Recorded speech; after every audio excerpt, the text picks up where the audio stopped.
Dear students, I Amarnath are going to discuss about worksheet number 36 of class 7th mathematics. This worksheet is for 6th December 2021.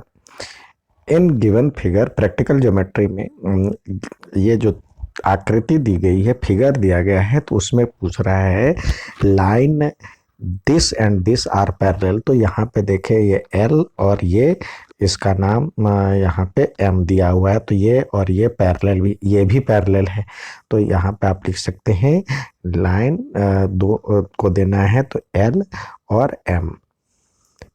अब linear pair of angle, कौन सा angle मिल करके 180 degree बना रहा है तो उसको लीनियर पेयर कहेंगे।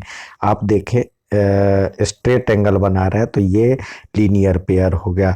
तो ये लिख सकते हैं 4 प्लस एंगल या एंड एंगल 8 और एंगल 7, या ये भी बन सकता है एंगल 3 एंगल 7 और एंगल 8, ये मिलकर के लीनियर पेयर बनेगा।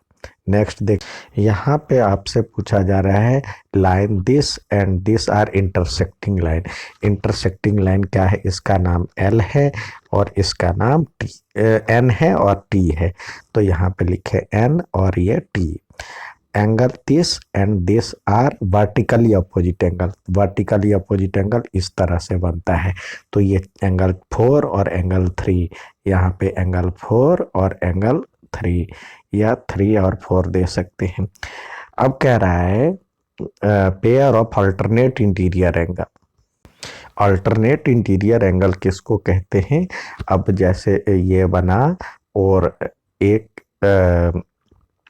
इस साइड हो और एक किस साइड हो, तो जैसे यहाँ पे एंगल 6 बन रहा है और एंगल 1 बन रहा है, या फिर एंगल 6 और ये पैरेलल, ये और ये पैरेलल लाइन है, इसको लेते हैं तो एंगल 6 और हम दूसरे साइड का जो एंगल होगा इंटीरियर एंगल लेना है, तो एंगल दूसरे साइड का एंगल जो होगा ये इस साइड नहीं दिया हुआ, तो ये एंगल 4 एंगल 1 यहाँ पे लिखे एंगल 1 और एंगल ये वाला जो है 6, और दूसरा ये भी होगा 6 और 5 और 2 एंगल 2 और एंगल 5। अब pair of corresponding angle, corresponding angle क्या कहलाता है? अब जैसे हम ये देते हैं तो एक ऊपर और इस साइड से हो, जैसे या इसमें देखें, इसमें इस तरह के एंगल जो बन रहे हैं करस्पॉन्डिंग एंगल, ये और ये, तो ये कहलाएगा करस्पॉन्डिंग एंगल।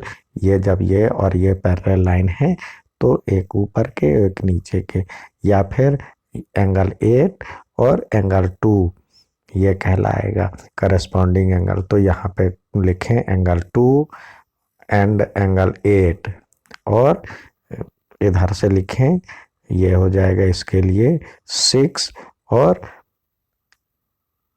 8, 6 और 5 भी हो सकता है। और जब ये ट्रांसवर्सल हो, मतलब ये और ये पैरेलल हो, तो इसके लिए यहाँ वाला एंगल होता, तो यहाँ तो है नहीं, तो ये 6 और 7 भी दे सकते हैं, एंगल 6 और एंगल 7।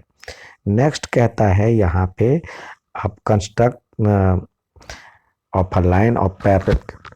अब एक शीट लेने के लिए कह रहा है, उसको आप बीचों बीच मोड़ दीजिए। एक शीट लीजिए और शीट को फिर इसको यहाँ पे रख करके मोड़ करके इधर भी ठीक बीचों बीच लाइन आ जाएगा, तो ये लाइन ड्रॉ हो जाएगा इस तरह से। और एक पॉइंट कह रहा है पी लीजिए कोई भी। अब बाहर ये ए ले लीजिए, इसका नाम एल देने के लिए कह रहा है, पहले मोड़ करके।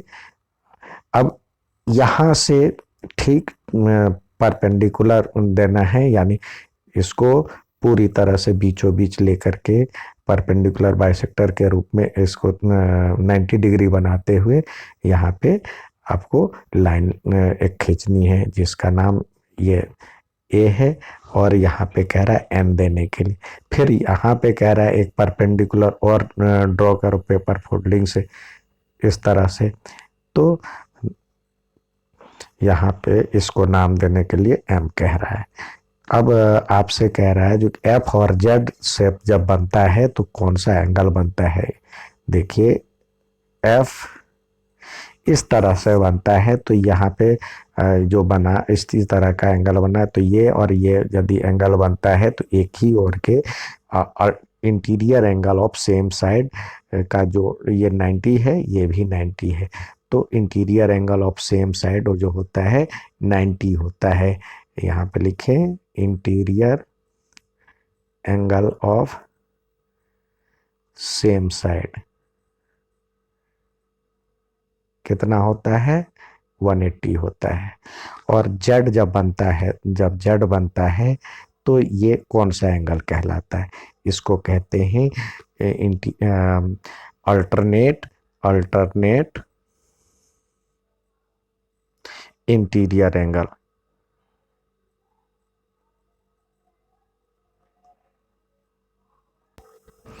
अब यहाँ पे कह रहा है difference between line and line segment.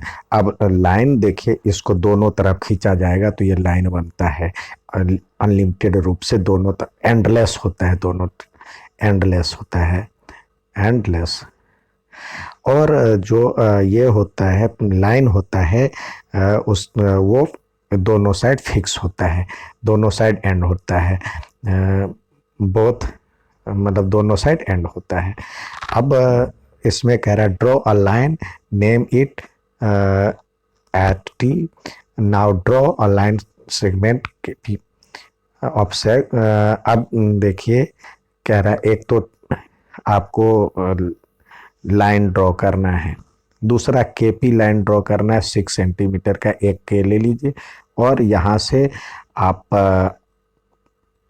Arc से उससे कंपास से 6 सेंटीमीटर आर्क लगा लीजिए किधर भी और उसको जोड़ दीजिए, ये आपका केपी बन गया लाइन। अब नेक्स्ट आपसे पूछा जा रहा है, आपको दिया जा रहा है, यहाँ पे देखिए कह रहा है ड्रॉ अ पॉइंट, एक पॉइंट लीजिए, उसको अपने नाम के पहले अल्फ़ाबेट के तरफ यूज यहाँ पे नाम उसको दे दीजिए। पलक नाम है तो पी, पुलकित नाम है पी, जो भी नाम है, तरुण नाम है टी। और वहाँ से अब कितने किरण आप खींच सकते, रे कितने खींच सकते हैं आपसे, तो देखिए इससे बहुत सारे इनफाइनाइट हम वो ड्रॉ कर सकते हैं। यहाँ लिखे इनफाइनाइट। अब नेक्स्ट पूछ रहा है आपसे right example of each of the surrounding line का एग्जाम्पल। तो ये रेलवे ट्रैक ये डाल सकते हैं इसमें लाइन में, और रे में आप टॉर्च डाल सकते हैं, TORCH। और लाइन सेगमेंट में आप लेंथ ऑफ टीवी डाल सकते हैं। इस तरह से कोई भी डाल सकते हैं। अच्छा लगे तो लाइक और सब्सक्राइब जरूर करें। धन्यवाद।